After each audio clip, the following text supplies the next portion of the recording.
Hi, I'm Delta Work, and it's time for another episode of Very Delta. It's getting chilly outside, and it's time to cuddle up with drag tease Fena Barbitall. But first, do you want to see me go off? I think you want to see me go off. M. Oh. M. Mom!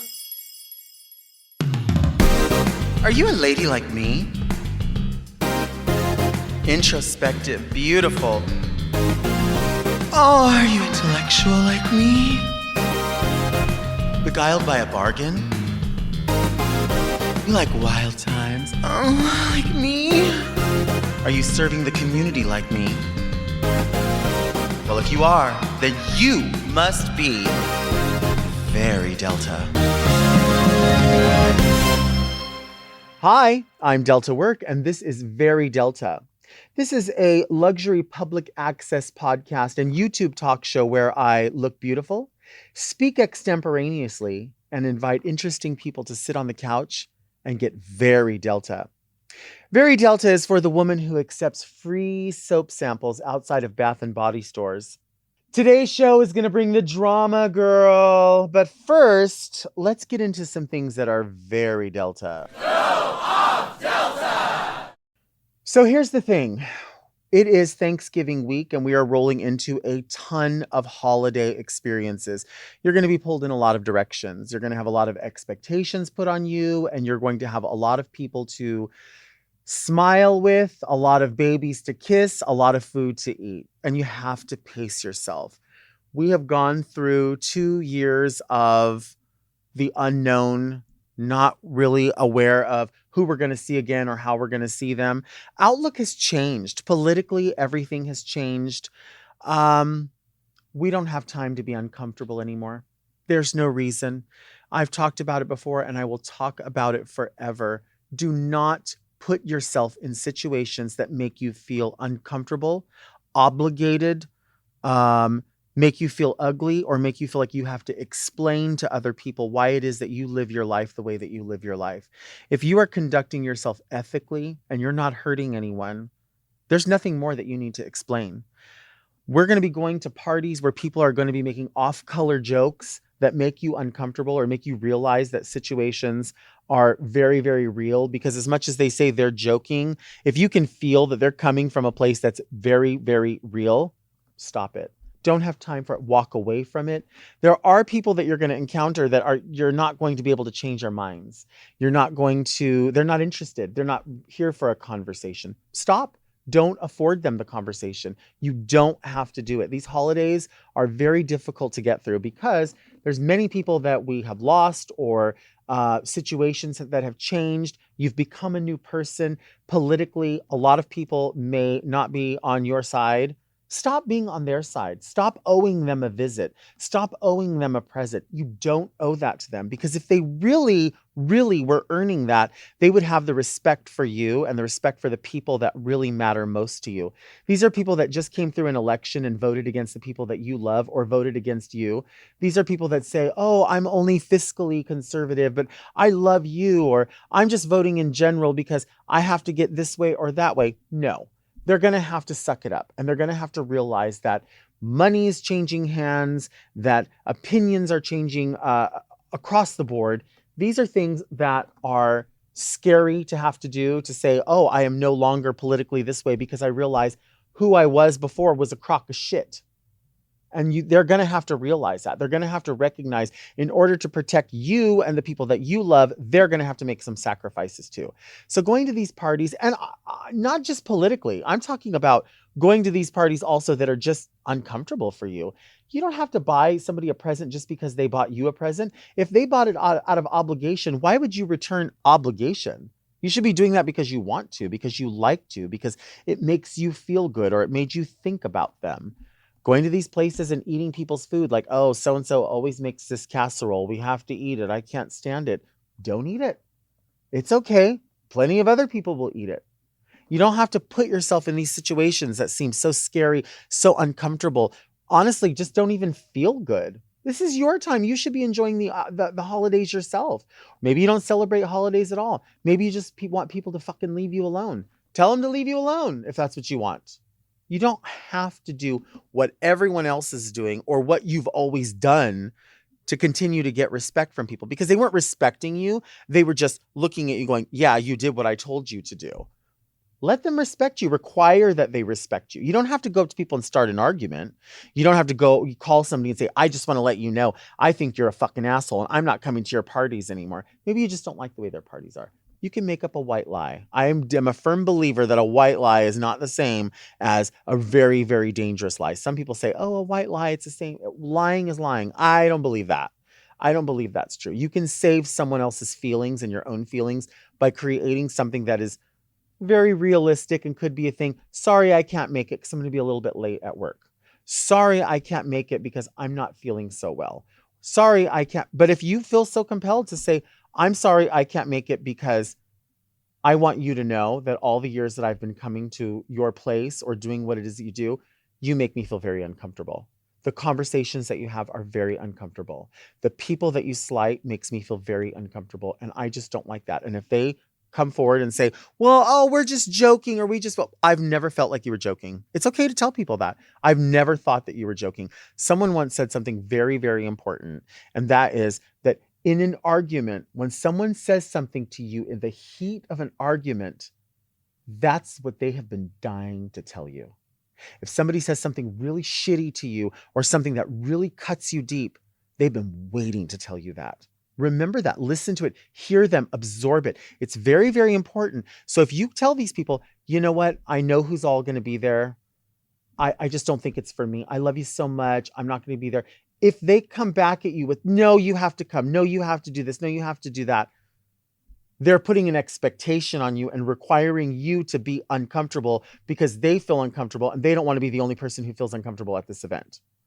Now, of course, this is a little bit different with, small things where you're like, oh, so-and-so gets on my nerves. I can avoid them at the party. That's different. I'm talking about actual places where people that you're going to go to these events and you've always gone and they have, a Trump hat on their Christmas tree. That's a problem. If that makes you feel uncomfortable, and it should make you feel uncomfortable, that's a problem. People that have to stop whispering when you walk in, that's a problem. Not because they were hiding a Christmas gift, but because you know that they were talking about you and the decisions you make and the things that make you uncomfortable and the fact that you spoke up for yourself. We're not doing that anymore. We're not going to those places. We're not making those people, we're not letting those people make us feel bad. For what? Why? What are we getting out of it? You're giving the power to someone else. Yes, we have obligation, family obligations, work obligations, things that'll make it easier for you. Of course, those are going to happen. I'm not saying across the board, put your middle finger up at everybody and tell everyone to fuck off if, there's not enough Gouda cheese at the party. I'm not saying that. I'm saying if it makes you in your heart of hearts feel uncomfortable, if it requires you to be someone else, if it makes you not say the truth, if you have to fix your plate a different way and be sick because you didn't want to hurt someone's feelings because they made something and you're supposed to eat it, don't do that. Don't do that.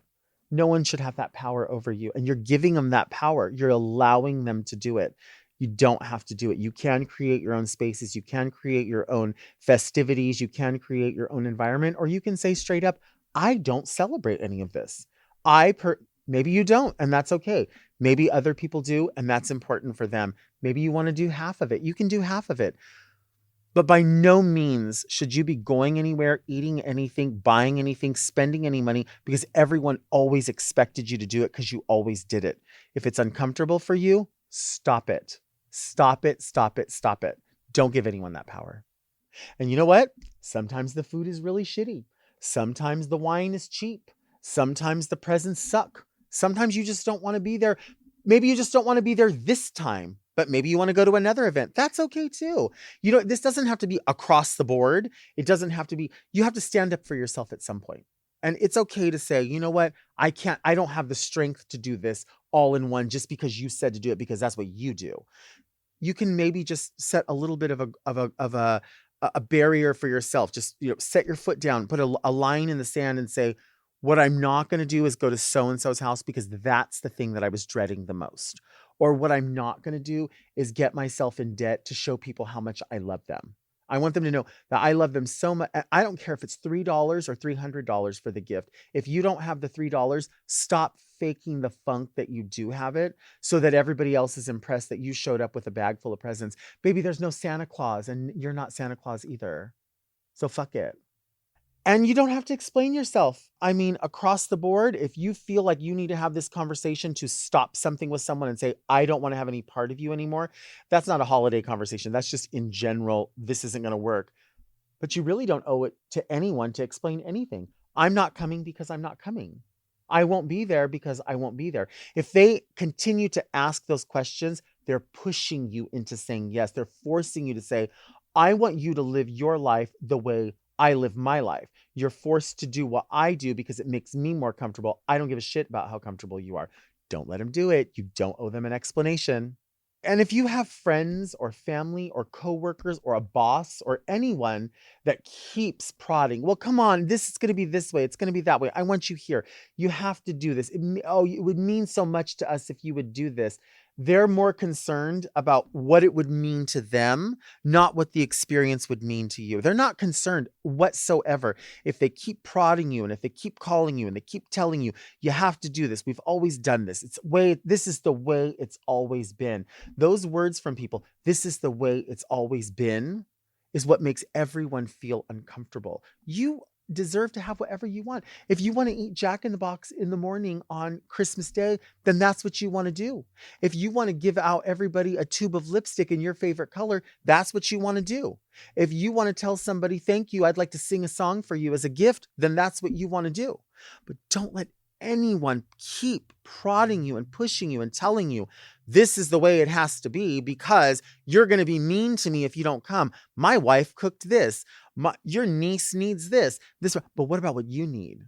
You need to make sure that there's something in that conversation about how you're going to be comfortable in this. Again, there are things that we are obligated to do because it makes it easier. Maybe you want to go to your boss's party because you're looking for a promotion and you want them to know you're a team player in a way. And you're like, it's a simple trade-off. It's not that I really want to go that much, but work is work.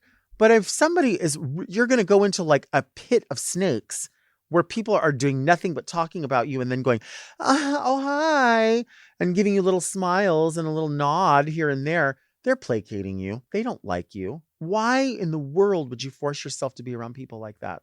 I've done it. I know. The holidays are a perfect time for you to reevaluate all of these things and find out what's important to you. You should create what makes you happy. Create the meals, the spaces, the people, the circle of family and friends. And oftentimes that means just a few from this group and just a few from this group and just something from this meal plan and this, whatever it is. It needs to be something that you curate, that you cultivate, that you make your own, because that is when you're going to know everything about it. You shouldn't be in a room where you have to back up against a wall and look at everyone in there. You should be able to be in the center of the room and know that everything happening around you is enriching you, making you feel good, making you feel included, making you feel special. Like you can eat whatever you want and that person's not looking at you, or you can gift this gift to this person without this person saying, where's mine? All of these things are so important. You can cultivate these things. You can curate these things. It's going to take time, but you've got nothing but time. And coming up, we have our extra special guest, the one and only Fena Barbitall. But first, do you want to see me take a break? I think you want to see me take a break.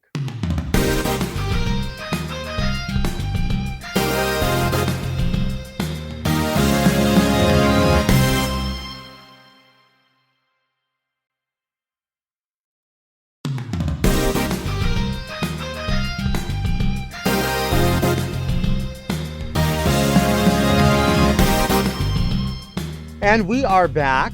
Thank you for joining us. Today's extra special guest is somebody I'm so excited to have here. This person is a legend, a beauty operator, a beauty guru. I'm talking about the legendary, the one and only Fena Barbitall is here. And you are a beauty operator. You know what? I am. And that's very dangerous because I don't have a license. Right. You don't have to have one. Not in not this anymore, industry. Really, do you? Well, you do. I mean, I guess if you want to be union, it matters. But what does that have to do with anything?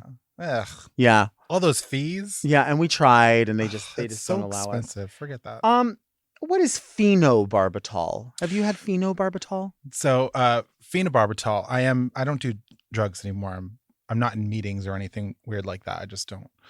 Right. But Fena Barbitall is a barbiturate, and they give it to people that have seizures or animals sometimes. Mhm. It's like a mellower, for Mhm. something crazy that's happening. When was the last time you had a seizure? I don't know. I've never been to Santa Barbara. Well, see, that's the difference between the two of us. One of the main differences is that you like being around people. Oh, in my final moments, like Right. I'm pushing them out the door. Right. I want to make sure that I hit the ground I'm a hermit. or the building at full force. Take me. Right. I'm a hermit, and you know this. And it's so weird because because of the work that you do, you're around so many different types of like red carpet events and things that you're invited to or you need to help prepare for.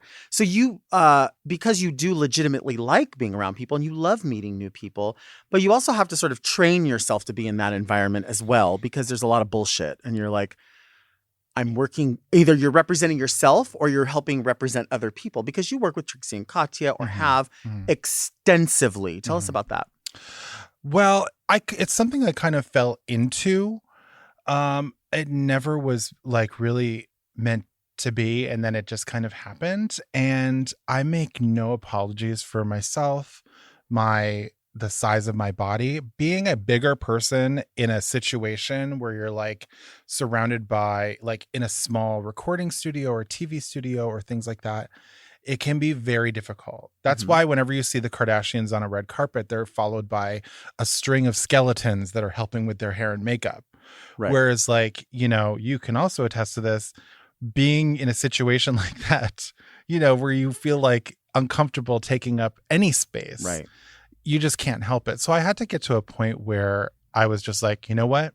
Whatever. This is me. It doesn't matter. And this is what happens. But I feel more comfortable in those situations now because I put my nose to the grind and I did the work, and I feel like, people respected that, and that's just right. The work speaks for itself, or it doesn't. It does. It does. And some of the work that you do, I mean, you do wigs, you do.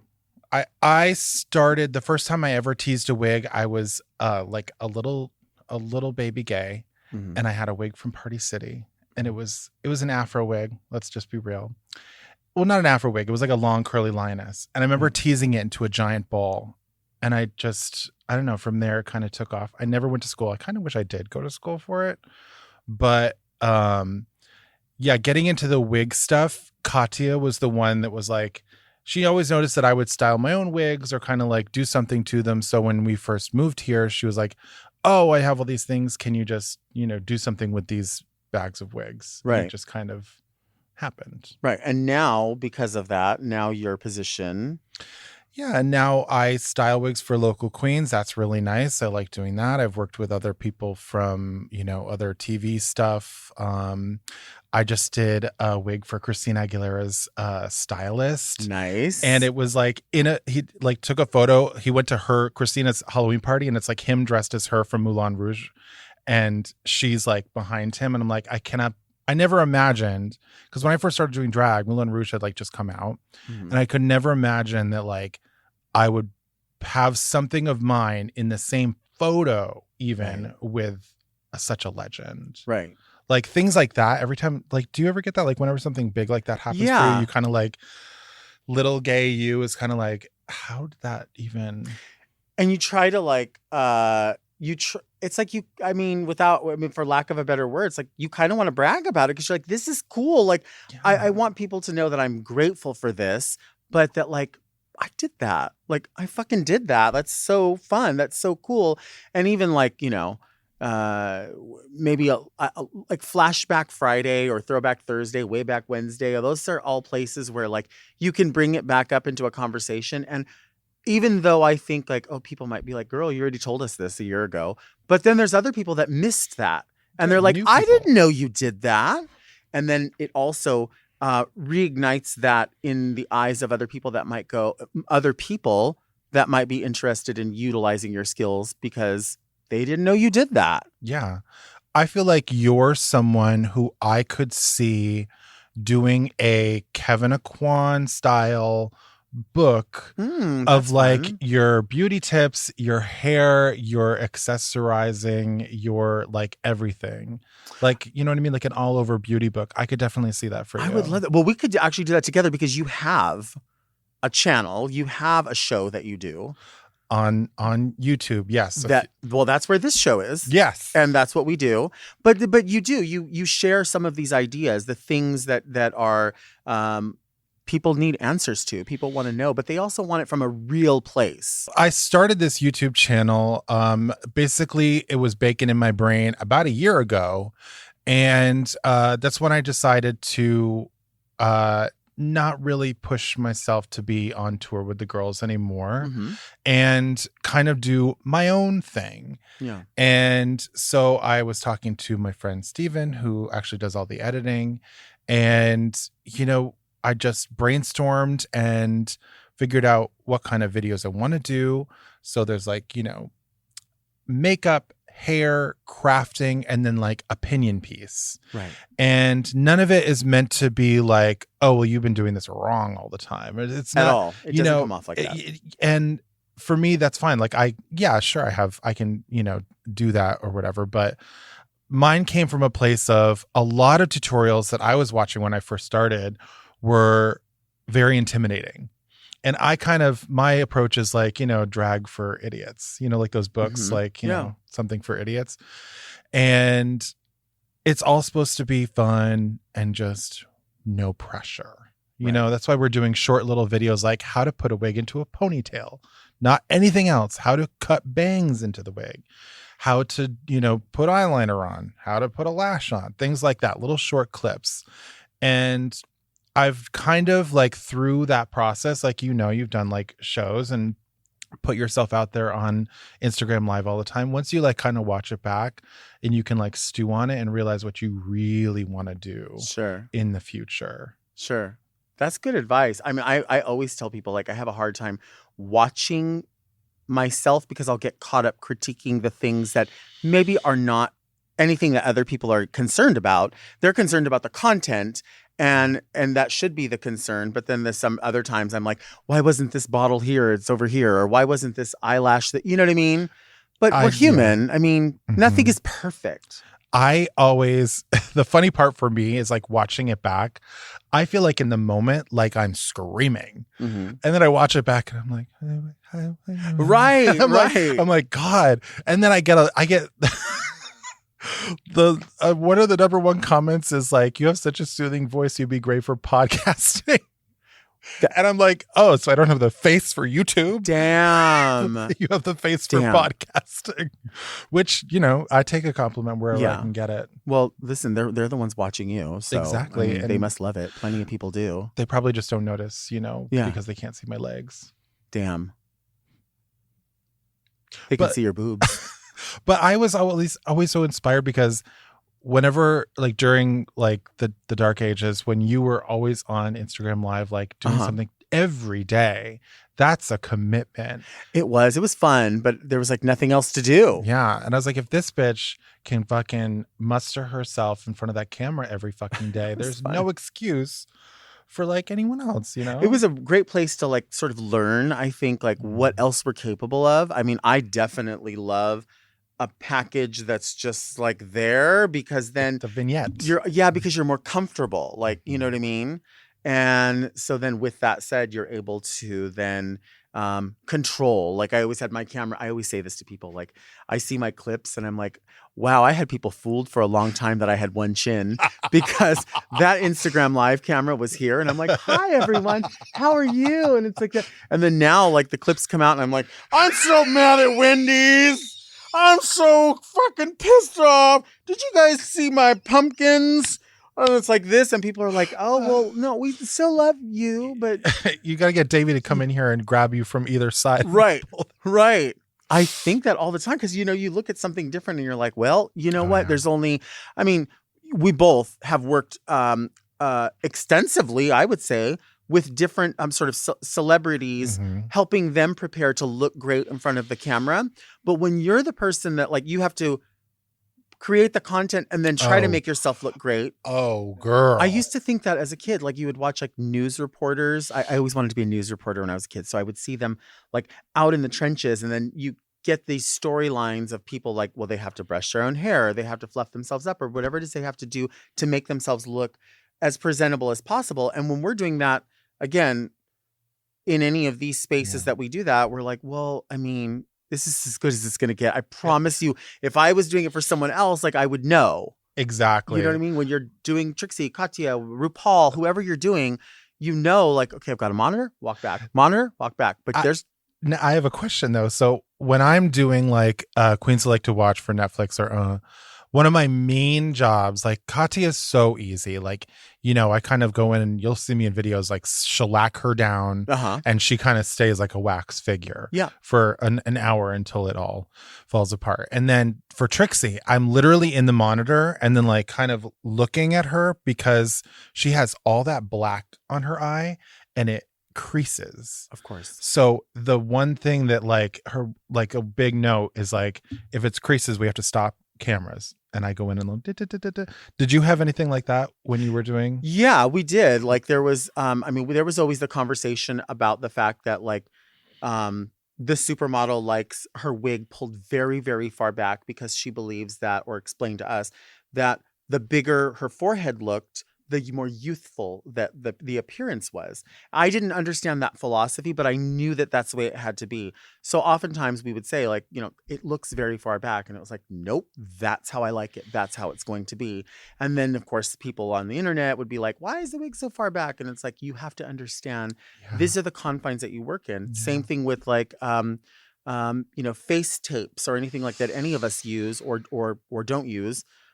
When any of that starts to slip, production stops immediately because you are trying to respect the dignity of the person who, you know, I mean, yeah, it's your job, but at the same time, you're like, this is another queen. Like, I don't want people to make fun of them or think they look like shit. That's not their fault that things are moving. It's hot, that kind of thing. So yeah, that stuff does happen. That's what making these programs is. And like a lot of the times, you know, the fans don't understand certain things because they've never been on a set. They've never worked in production. They don't know.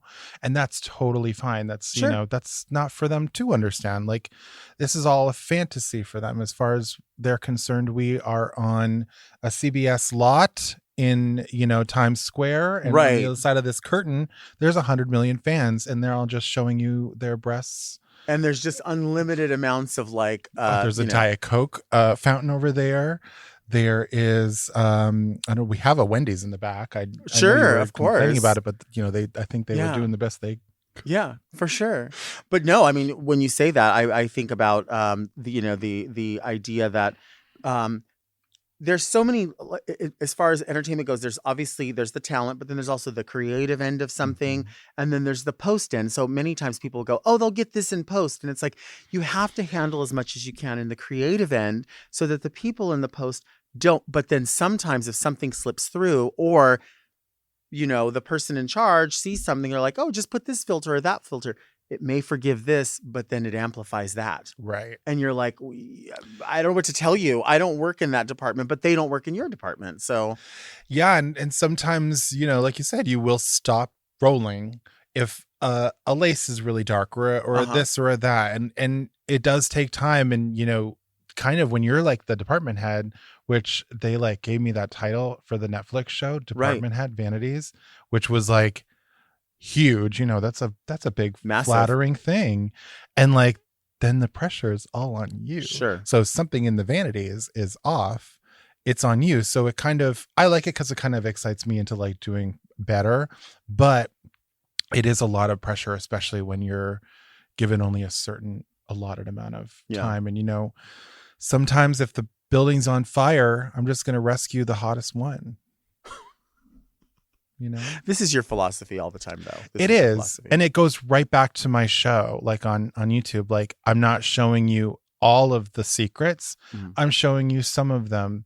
And I feel like I didn't want to, you know, blow my whole wad on the first, you know, group of episodes. But I did feel like I dove into some behind the scenes like tips and also some like drag secrets. And like that. one of the things, or a couple of the things that I did, I actually brought you something Oh, okay. from the show. Okay. And I know this is really, it is what it is. But these are like drag queen tropes. One of them is a beautiful bracelet. Oh, yes. Made on a roll of Scotch tape. This is ideal.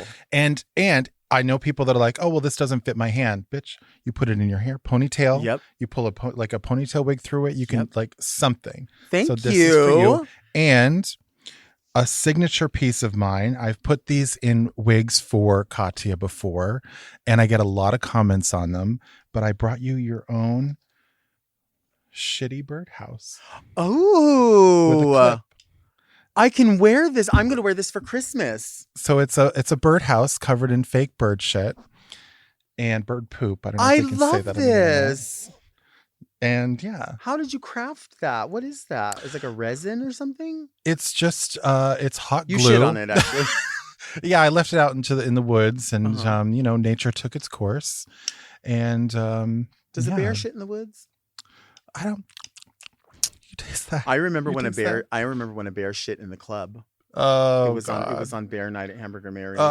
They have a bear night? They used to at the old Mary's. Oh. I know, we should get into that. Let's take a break.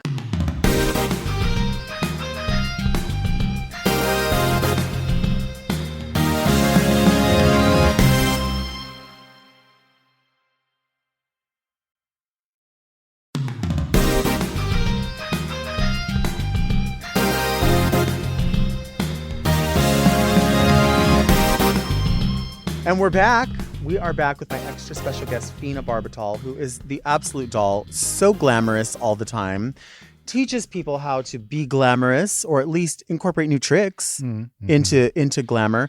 It's the season. It's the season of giving thanks. Some people celebrate the holidays. Some people just celebrate the season. Some people don't do any of it. Yeah. I love the colors. It's my favorite time of year, just because it leads into I feel like the beginning is Halloween, of course. Would you say it leaves into? It leaves into it. Stupid. Yeah. But I want to know, we have a segment called Ya Scored. Ya Scored. Can you say that? Ya Scored. Which of these gourds here is your favorite? Can I touch? You can touch anything. You can touch it all. Okay. Pull them off. Oh, yeah. I've been waiting for someone to pick that. No, but see, you're thinking about it wrong. I'm thinking that's a handle. Oh, that's a piece of chicken. This is a chicken bone. It's a weapon. It is you see the ridges. Right. You see this? It's pleasure for her as well. It feels like very early seasons of Drag Race, Oh, yeah, skin textures. One time I gave Katya a facial.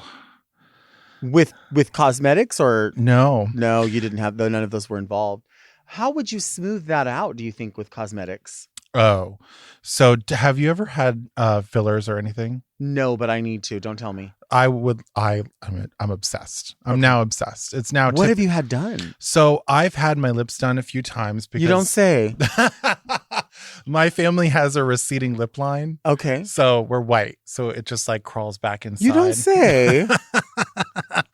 And, so you just have to, if I want to do it for myself. Mm-hmm. And I've had, Botox and all that crazy stuff. And then I actually last year had filler put under my eyes. See, that's what I want. Mama. Was it painful? No. Lies. She held the mirror up, and I watched as she did one, and I saw the difference, and I was blown away. And I had done too little for it to be like a huge notice. But I think that's like, it's the Madonna, smooth baby cat face. Love that. So when you had it done, what did you notice and you said, I'm going to have that fixed? Was it like dark, or was it sunken in, or was it? Now, when I sat in her chair, I said, what do you think? Mm-hmm. Give me your input. And she wasn't a pusher, and I liked that. And it took like 3 or 4. She gave you sunglasses and a face mask. She said, we'll just knock it all down. Right. Have you tried, I can't say that. You just turned your wig around. Yeah. Dina, we're going to turn the wig around.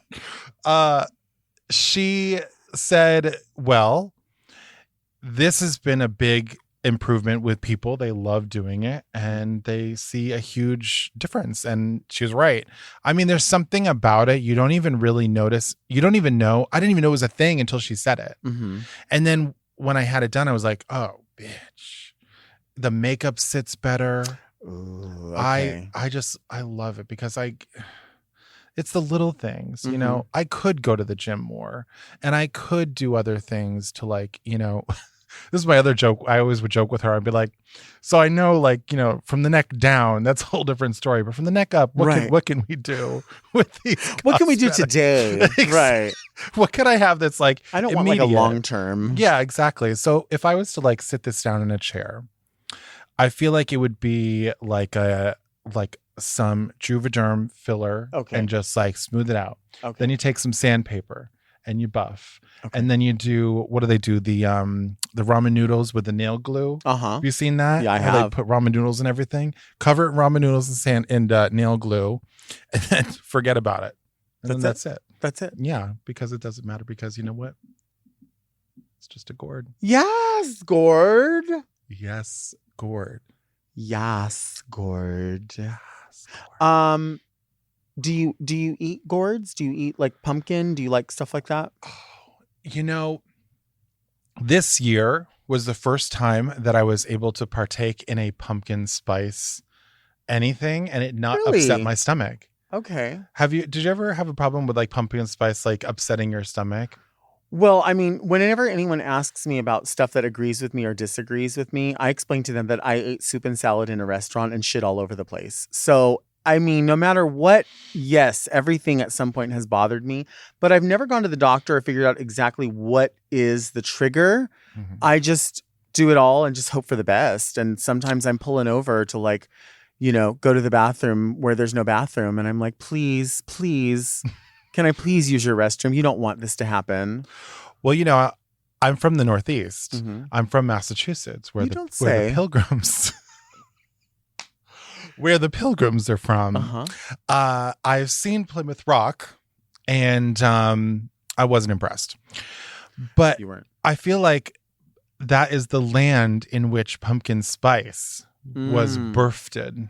Okay. I am related to I'm a direct descendant of the captain of the guard from the Mayflower. His name was Miles Standish. Okay. My middle name is You'll leave this set immediately. That's not a proud thing in my family, but we were made part of the Mayflower Society when I was a child. Wow. Now, what does that mean? You get a certificate, and it's basically just confirms that you are a horrible, evil, awful, murderous How do white I get devil. one? Well, I think you received one after Working on RuPaul's Drag Race. I was gonna say it's the same thing, Yeah. right? You know, Yeah. you worked on the Pinto Santa Maria, or the It was the same kind of architecture, and it was just as old. Yeah. Yeah. What? Is that wrong? It's so hard because you just make me laugh. Well, you make me laugh, but I mean, these are truths. That's why sometimes it's hard for us to even laugh at stuff, because we're like, yeah, that's true. It's so fucking true. All you can do is laugh. Yeah. That's all we have left. It is all we have left. It is Except all for we have left. pumpkin. Except for pumpkin. I'll eat that fucking pumpkin pie. I will eat that, like, you know, that pumpkin pancake. I will eat that pumpkin. What is that? What if you had to have like one pumpkin thing? Would it be a pumpkin drink or a pumpkin dessert? I'm a classic pumpkin pie person. Yeah. It, like, you know, to me, it's not the holidays without it. Whipped cream or ice cream? See, we were like a Cool Whip family. Yeah. It's just has to be the Cool Whip. But I'm not opposed. That's the thing. Right. Like, sure, I'll have my, you know, whatever's there. Honestly, Have you ever bit Cool Whip like a spoonful and put it in your mouth and then got your tongue and went and pressed it between your teeth? Have you ever done that? I did that for breakfast today. Like I don't even No, but eat. have you ever taken the Cool Whip? Oh God, this is so.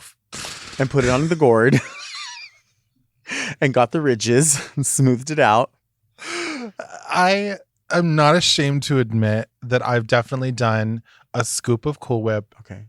and then, or no, I dip the spoon into the peanut butter Oh, and then Cool Whip. and then Cool Whip. I don't think I've done that. I'm not opposed to it. It is a cute, like if you're like, you know, end of the night and you're like, I want something sweet or a little snack. I will go for a scoop of peanut butter. Okay. And if I'm really feeling it, I'll put some like chocolate chips on there. Have And if you I'm meal prepped with that? Like, because that's a thing. You can meal prep and you can have that ready to go. And it's like, it saves money. It's like, If you ask me, I don't know what your diet is, but my life is a banquet. I don't know what my diet is either. Diet. I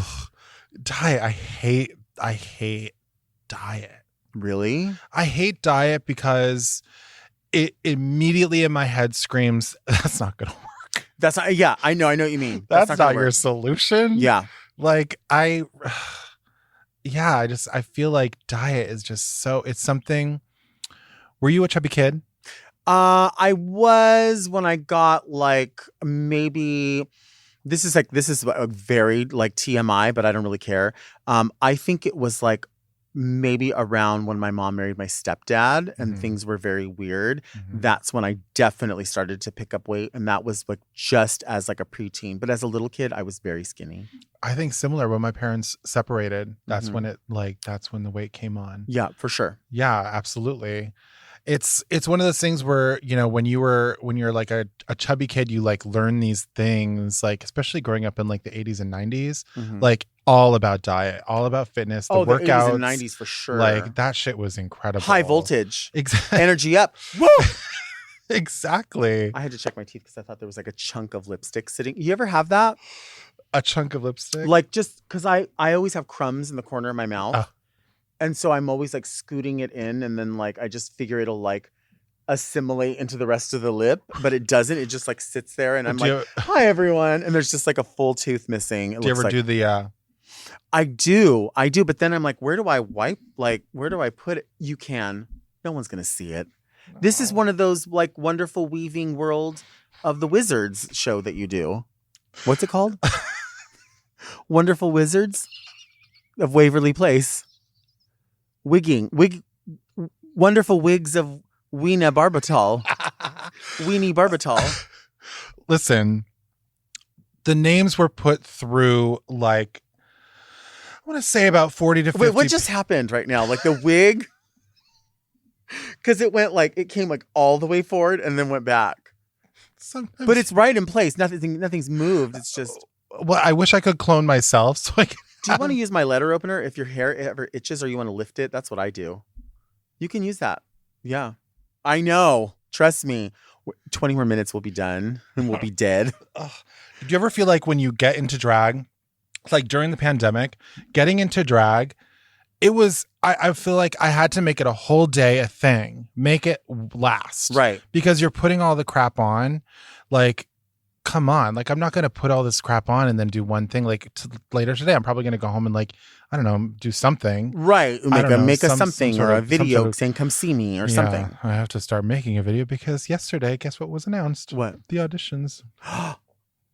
And how many times have you auditioned before? Is it embarrassing? No. What you say, it's not embarrassing. Not to me. 11. Yeah. I know other people that have done it that many times too. And you know the people I'm talking about too. And it's at some point, so I wasn't going to. Mm-hmm. Last year was going to be my last time. And this is a very real moment, but my friend Andrew passed away. Okay. And the last things that we talked about, he was always encouraging me to never stop auditioning. And he encouraged me for years that before he passed, I finally like told him, I was like, agreed I was going to do this thing. And that thing is, I'm going to get a life-affirming surgery. Okay. Next year. Okay. And I just feel like, I owe it to him. Mm-hmm. And so I will continue to do it. And you know what? I will continue to drag out that same tired Britney Spears impersonation. I'm just You have to. He needs it. Yeah. It's for him. Would you in your video, would you ever have a need for a tube top? Well, there is a portion of the video where you should model said looks that you've featured before. Mhm. And I feel like there's always going to be a place in my life for something that is very tight Mhm. on the bottom and then has the potential to. They do a challenge called a 2-in-1. Yes. 2-in-1.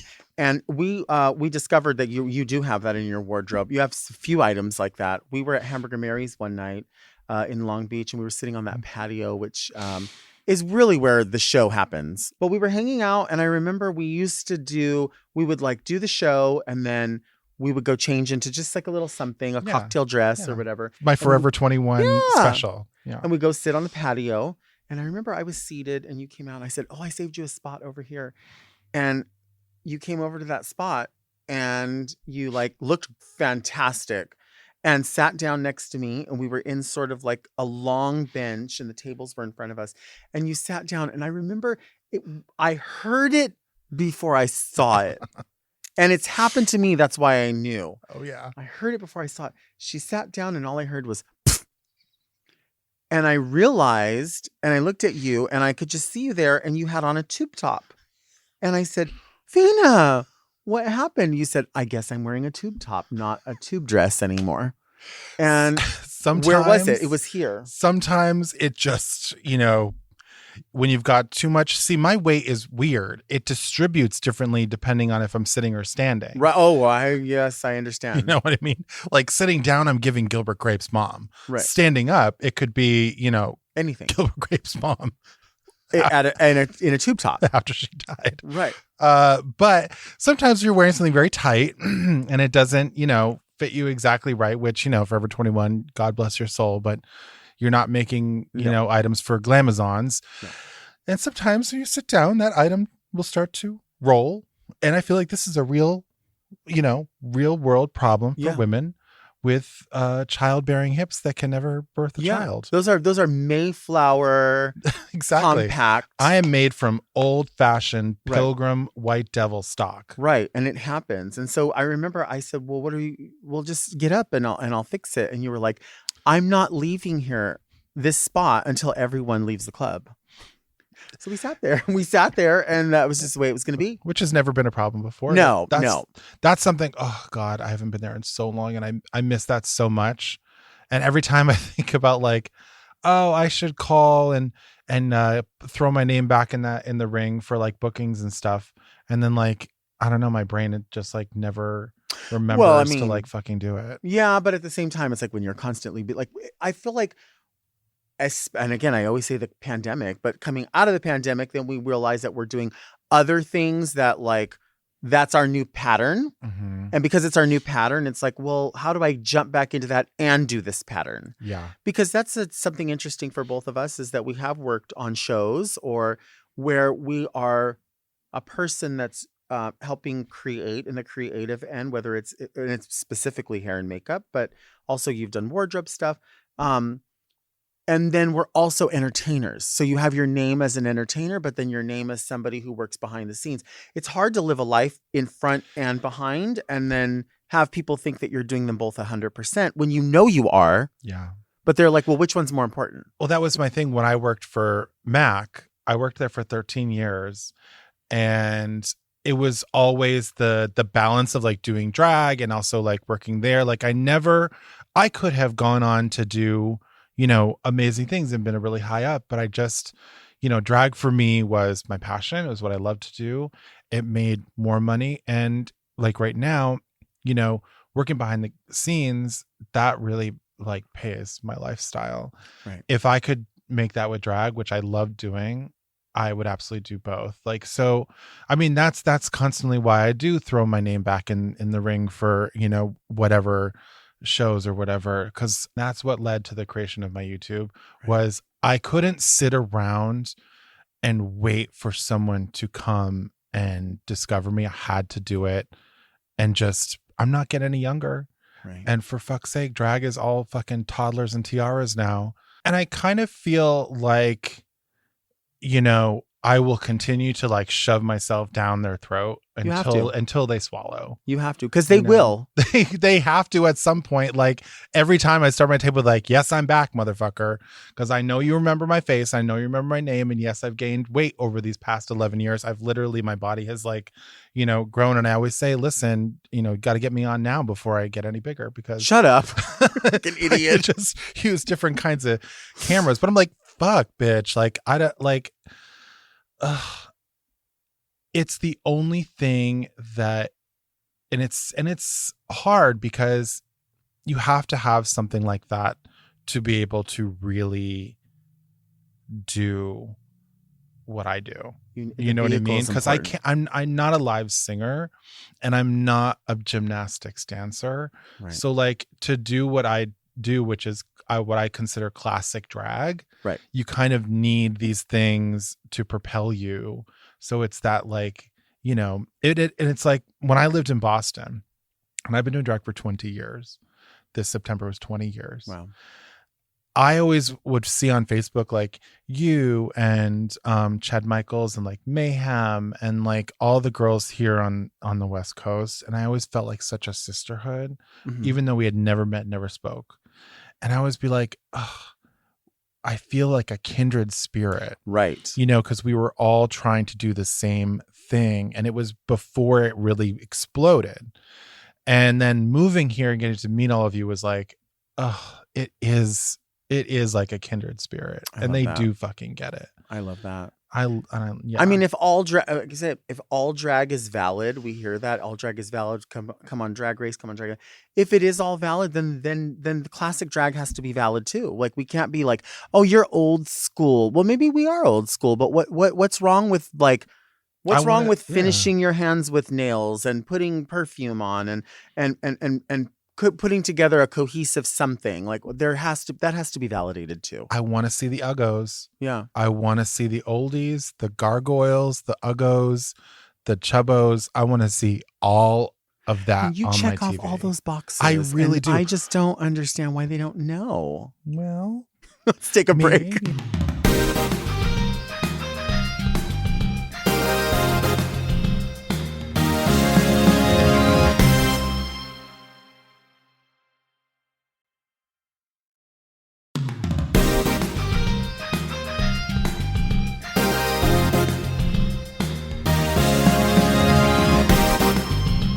We are back with my extra special guest, Fena Barbitall. We are talking about all of it, talking about glamour and shit birdhouses. I don't know if you saw that, but I got this, which is going to be going in my hair for Christmas. And I will be wearing this at Christmas because I do not have any AB bracelets, if you can believe that or not. Oh, Mama. Oh, I don't. Neither did I. And that's why those were like. And this is gorgeous. I mean, this is done so well. Thank you for my gifts. Yeah. This is the part of the podcast where we open letters. We call this Read Me Delta. If you would like to have one of your letters read here on the podcast, you can send an email to readmedelta@gmail.com. We'll take your questions, your queries, your comments. I don't know, maybe if you have a picture or a gift card. We've had it all come through here. Oh. Yeah, and some of these letters come in very unusual ways. I always think they're going to be like, typed out, but sometimes people handwrite them. Sometimes you'll see. Let's get this first letter out. Read me, Delta! We're going to answer these together as succinctly as possible, or, we can be full of shit too. Let me put my psychiatrist hat on. Yes. I feel like that letter opener should be opening this like more smoothly than that. I can't see it through Jurassic Park here. Yeah, you can. I know it's all out. All the stuff is out. It's incredible. I love all these like still life things. I think they're just. It is a perfect vignette. You literally have set up your Instagram live like as a desk. It's it reminds me of the Rosie O'Donnell show. The Rosie O'Donnell show. That's what I was going for. Where's your fucking cooch? My cooch. Okay. Hello, Delta and Fena. This time of year is sometimes difficult for me because of my complicated relationship with conservative family members. However, I've come to love it because my partner and I have leaned into making our own traditions, and we're always looking to add more. Do you have any unique holiday traditions that you can share with us? Love ya, Flapjack. Flapjack. Well, first of all, this is important. Mhm. I could talk about this subject all day of difficult family members and viewpoints and all of that stuff. But what about you? Do you have any traditions that maybe you do or Turdunkins.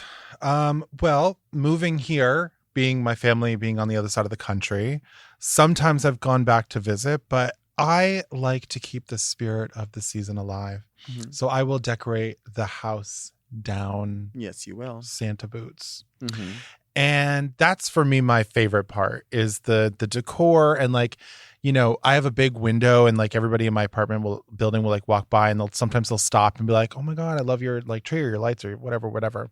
So that for me is like my own personal tradition that I've started for myself. I have a new-ish favorite Christmas song, and that is called Cozy Little Christmas by Katy Perry, which is like my favorite video, my favorite song to perform. I love it so much. And there's just like a line or like a little phrase, which is, not something that she came up with on her own. It's just a thought that is like, there's a feeling that you just can't buy. And that like really resonates with me because, if you're around the people that matter the most to you, and you really don't, it really is not about buying, spending all your money to buy gifts. It really is not about saying we have to have this traditional meal. It's about really being around those people that really do give a shit about you and care about you and don't want you to be uncomfortable. And some people love like, giving out little stockings with candy in it to their friends because it's something that they spent time thinking about them doing. When somebody gives me something like that, like it blows my mind. Like it blows my mind because I'm like, when someone thinks about you and gives you something, like regardless if it's from Tiffany or it just means the most. That's the tradition to me is extending your time and I know that sounds preachy, like, oh well, Hallmark and play me a fucking a little Victrola or whatever, but I really mean that. The fact that Flapjack has someone and that someone has Flapjack that really cares. I mean, that's like the biggest takeaway from that letter is that you have a partner. Yep. And you can create your own memories and your own traditions. And sometimes you don't even realize that you're creating a new tradition until like you're 3 years in. You're like, oh my God, for the past 3 years, we've been going and marching on the Capitol. I cannot believe this. Stop it. That's a tradition. I know what, I kind of do have a tradition that's not necessarily, okay, I do have a tradition. So we go to visit family on Christmas Eve and our family opens, like our general, like extended family opens gifts on Christmas Eve at midnight because our family is largely Catholic and that's just like a thing. But before we leave to go, we always bring out the crock pot and we make this breakfast casserole that goes in the crock pot so that in the morning it's ready to eat. Yes, we do. Oh, my And we mom insist. does a breakfast casserole too. We insist that we do it. So like at home, like, is it fought over? What's that? Is it ever fought over the last piece? Oh, always. Mama. Always. If working in drag, sometimes I would work the night before. Often I would work the night before Christmas. Yep. In drag. And I would get up like, God-forsaken hour, but I would get there.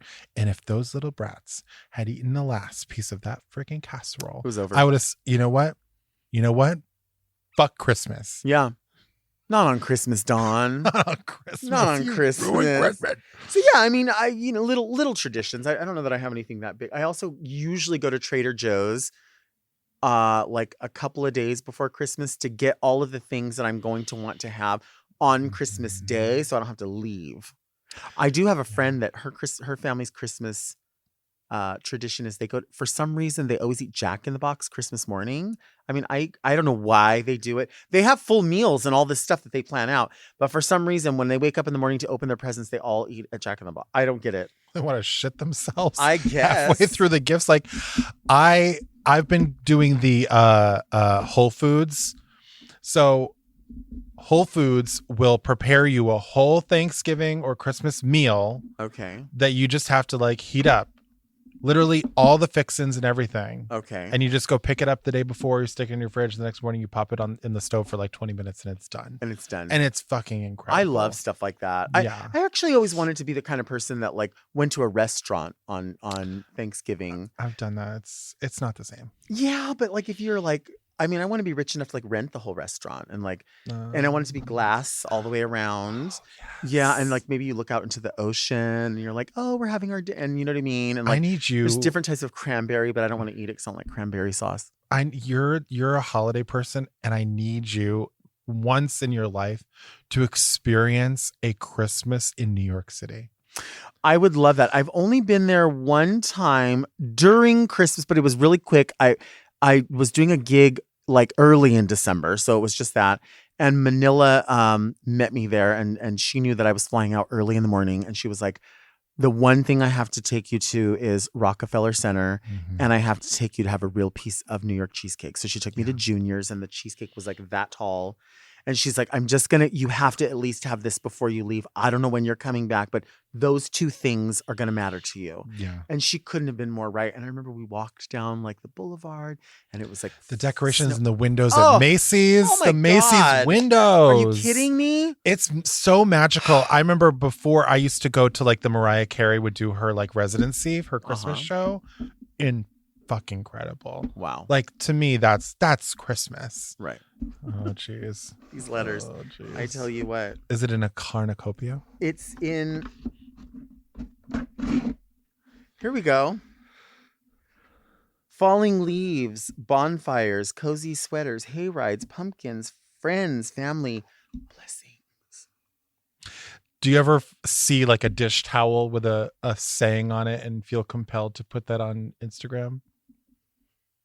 No, but there was something I wanted. Oh, during Halloween, it was a big thing. I guess like TJ Maxx had like something like this, and it's like said like I put a spell on you written out, but it's the way the letters were done. It said I puta spell on you. All right, and I wanted it. I love that. Let's see. Here we go. This is a letter from Alicia. Very Alicia. Dear Delta, what do you need to do for the great actor Annie Potts to appear as a guest on Very Delta?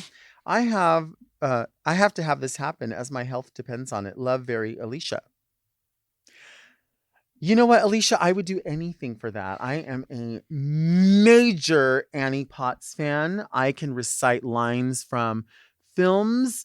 I think when I very first fell in love with Annie Potts was when she played a character named Iona in the movie Pretty in Pink. Oh yes, which is yes. I argue that it's my favorite movie because there are other movies that I love, which also Annie Potts happens to be in Ghostbusters, which is another one of my favorite movies. But Annie Potts.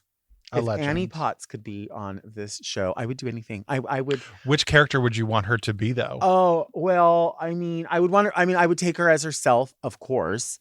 But if I like in a fantasy world, we would be here dancing together, and I would be dressed as Andy Walsh, and she would be in the pink prom dress with the big fuzzy slippers and the beehive wig. I'll make the beehive wig. I'll have the dress made. We will have the dress made. I remember your birthday party was my birthday party was Pretty in Pink. Yeah, I remember that. Yep.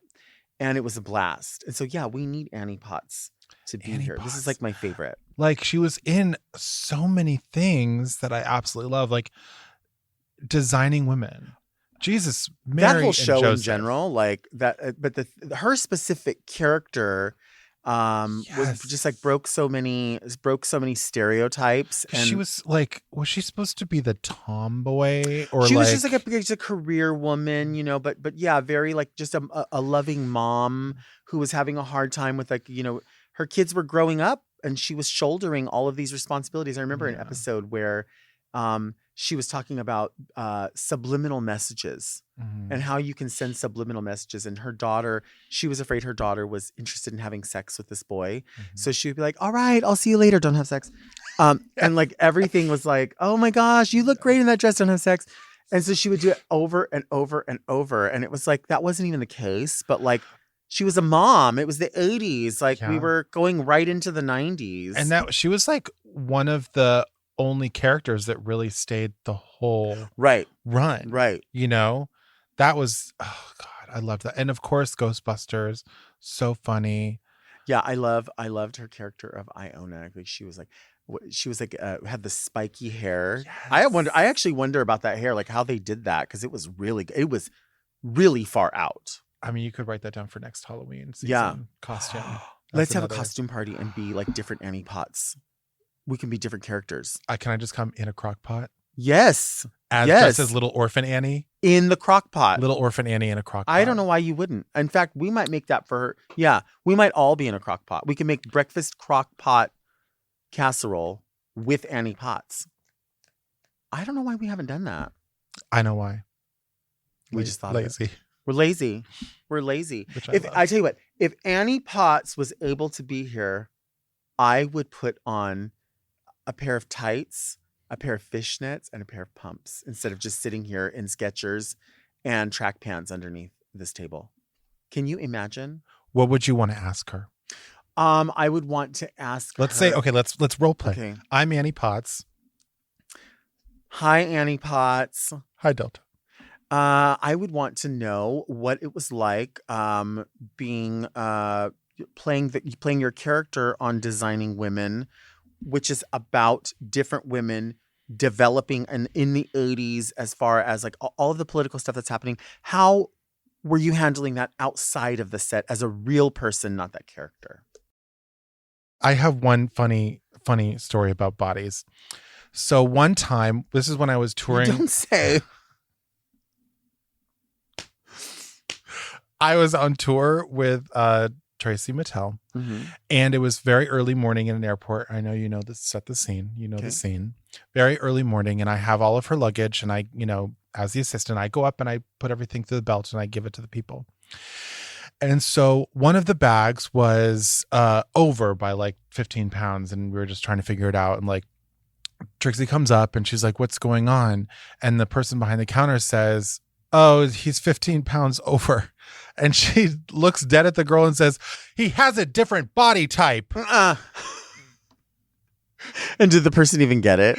They did not laugh. We were on the Oh my God. floor dying laughing. Fuck. And to me, I think if you can like make someone at TSA laugh, you've got the golden touch. But we did not have it You that did day. not have the golden touch. No. They don't laugh. They really don't. Fucking They laugh. really don't. Do you have pre-check? I don't. And you know why I don't? I don't fly enough. Yeah, same. I wish I did fly more. I love all of the amenity of first class. I will pay, like, I seriously, but girl, I just don't work that. I don't work anywhere that much, really. This is a call to action, because this woman needs to be in this desk in every city in this country. This needs to be taken on the world. This, like your live that I saw the other day, incredible. This should go everywhere.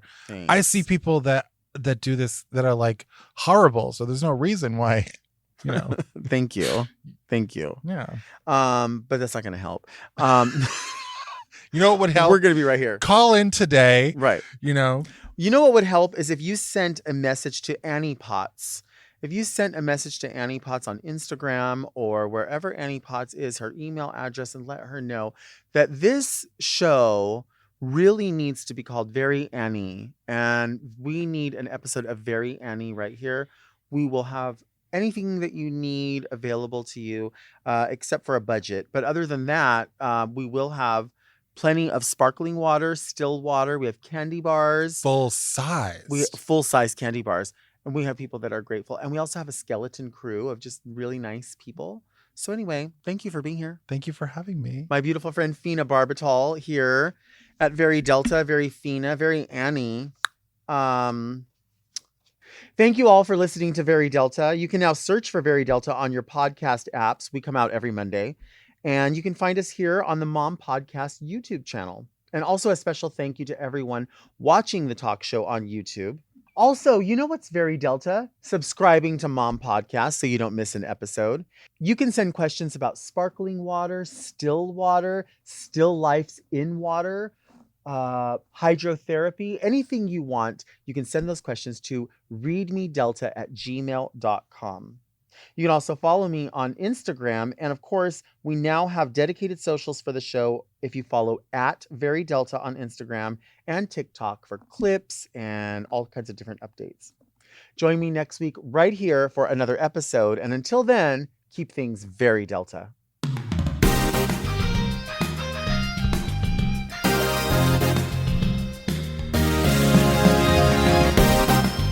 To listen to Very Delta one day early and ad-free, sign up for Mom Plus at mompodcasts.plus. Very Delta is produced by Moguls of Media, aka Mom. Hosted by Delta Work and produced by Mark Jacobs. Engineered by Margot Padilla and editing by Doug Robertson. Executive produced by Willem Belli, Alaska Thunderfuck, Big Dipper, and Joe Cilio.